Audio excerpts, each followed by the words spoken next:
Okay, good morning. This is David, and I work with TLC, and my lovely wife Bonnie is going to help me make a video about scheduling Zoom meetings, running Zoom meetings, and the basics of using the Zoom app. And the first thing I want to talk about is all of the stuff I'm going to tell you is based on having the Zoom app installed on your computer, which you should do. You can attend meetings by clicking on a link, but if you want to run a meeting, you have to have the Zoom app. Now, the easiest way to find out is to go down to the bottom of your screen and go into the Cortana search bar. That's the white box that I just clicked on down there, and you type Zoom. And if you see best match is Zoom app, that means you've got the Zoom app, okay? And it's installed. Now, if it's not installed, you have to go to a browser. And this link is on our website. You type zoom.us, and you can click on download resources, download Zoom client, and there it is, Zoom client for meetings. That's what you want. You want to click on this link and download it and run it. I'm not going to go into that because I've talked about those things elsewhere, but you need to have the Zoom app installed. And this is what you do. Go to zoom.us and find Zoom client for meetings, and that's what you want. Now, if you notice on my desktop, I have the Zoom icon, which is a blue icon with something that looks like a stylized video camera sitting on it. That's the Zoom app. I'm going to bring up the Zoom app right now and talk a little bit about the Zoom app. This is what I call the main Zoom window. Now, I'm going to distinguish that from the video window, which is the window where all the video faces are. That's a whole separate window. Zoom creates two different windows. It's very important to distinguish them. Now, this one is the home pane, the home window. If you look up here in the top of the bar, it says Home, Chat, Meetings, and Contacts. Each of these guys is a different window display. When you click on it, the entire contents of the window changes. Over here is Meetings, which are meetings that I have scheduled, Contacts, and I only really use the home window, so make sure the home is blue. Notice over on the right-hand corner, I have a picture of me with my guitar, and that's because of how I'm logged in. And if I click on that, it tells me how I'm logged into Zoom, and it tells me that I'm licensed. That means I'm paying them the money to have an account where I can run meetings. That's for various reasons. I need that for myself.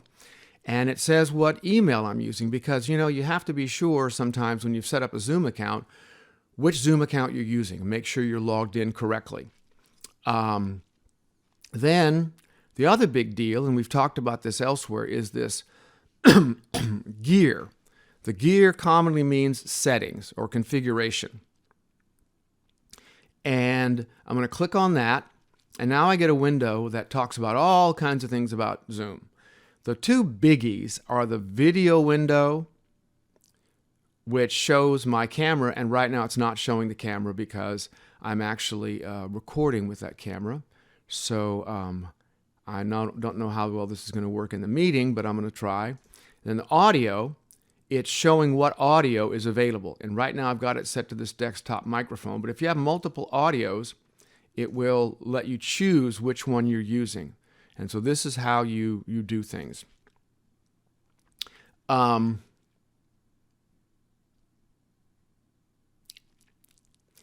I'm going to close this now, and I'm going to talk a little bit about scheduling a meeting. When I click on Schedule right here, notice there's 4 big buttons. And over here on the right, it has this icon with some plants. They look like aloe vera. It's got the date and time, and it says no upcoming meetings today. Now, I'm going to come over here to Schedule and click on that.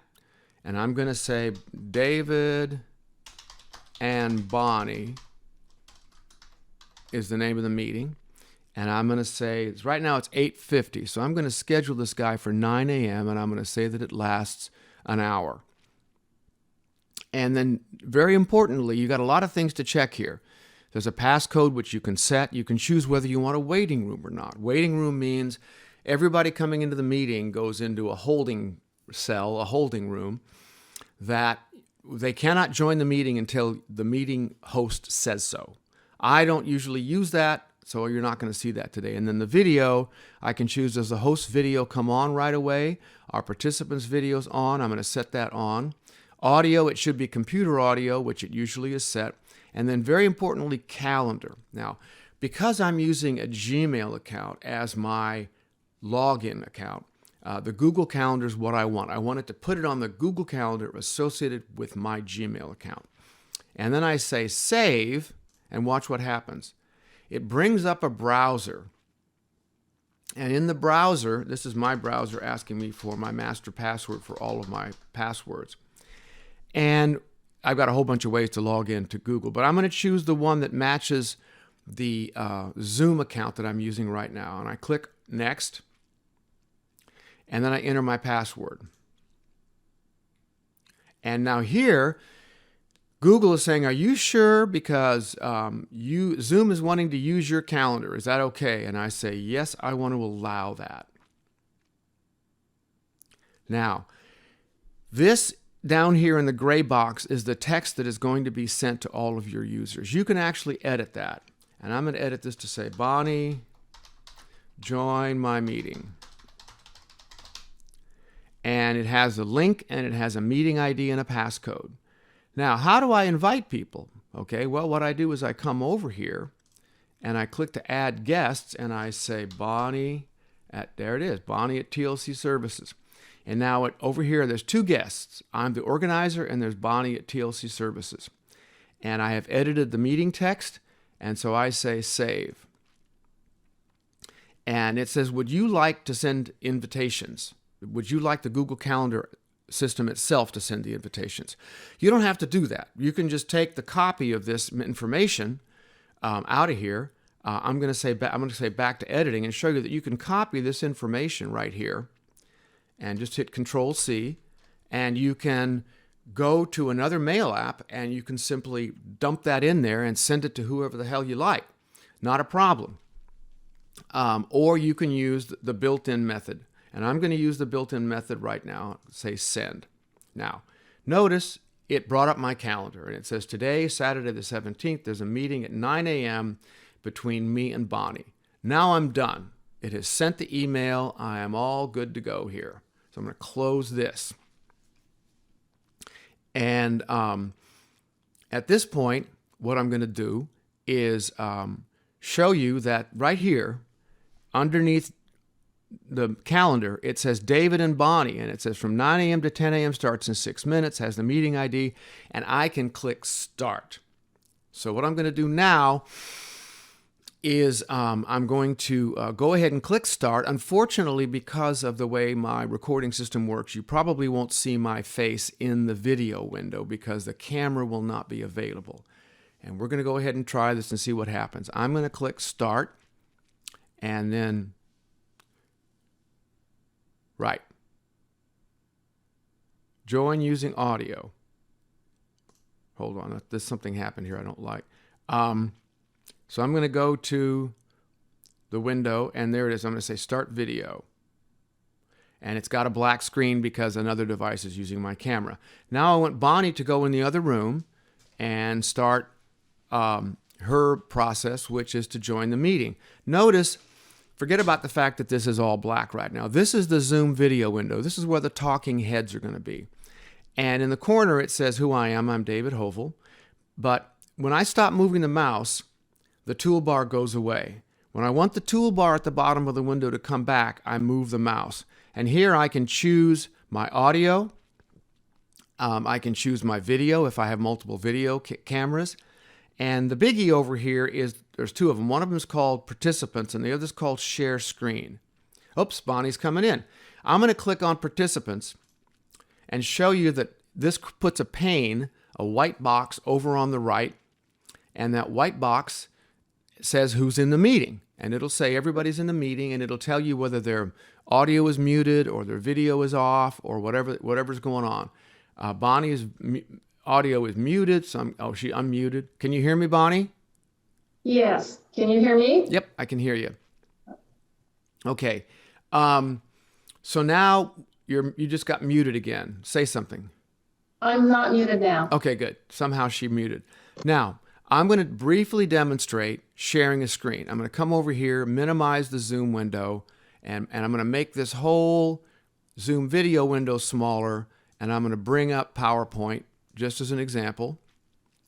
And I'm going to go to my Windows Basics presentation, and I'm going to say, slideshow from beginning.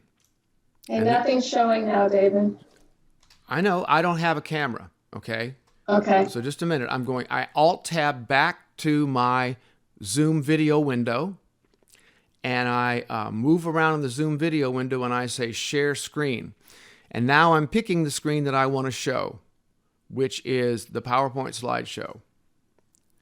And now, Bonnie, you should be seeing my shared screen, which Yes. you do. Notice that the gallery of people viewing the window has now moved over to the right with people's names in it. Again, my little thing is black because I only have one camera and I need two to do this right. And I'm going to go ahead and come over here to this, and I'm going to go through my slides and talkie. Now, notice at the bottom of my window, sometimes it's at the top, sometimes it's at the bottom, there's a green bar that says you are screen sharing. And then there's a red button next to that says stop sharing. So I'm going to click on stop sharing. And that means it doesn't change my system. All it means is I'm no longer sharing my window. I'm going to go back here to this. I'm going to minimize that. I'm going to minimize PowerPoint. And now I've spent 20 minutes talking about the wonders of Windows or whatever the subject matter of the meeting is. And I'm going to say goodbye to everybody or do questions and answers or let people talk about their cats or whatever it is. And down here in the right-hand corner of the toolbar is end. And I'm going to say end, and it's going to come up and say end meeting for all, or I can just leave the meeting. Unfortunately, a lot of times when the host leaves the meeting ends, so be careful with that. So I'm going to say end meeting for all. Bingo. Now it's done, and the Zoom main window pops back up in front. Now, I think that's about all that I'm going to do at the time, and we're going to see how this video came out.